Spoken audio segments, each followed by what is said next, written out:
Almusal tayo guys and we have pansit. At the best ang pansit kapag sinamahan natin guys ng syukas. Okay. Okay, ngayon ng syukas. Damihan natin para mas masarap.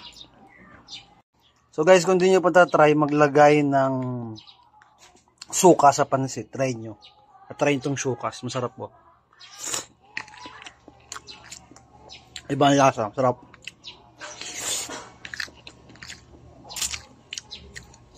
Try nyo na rin guys.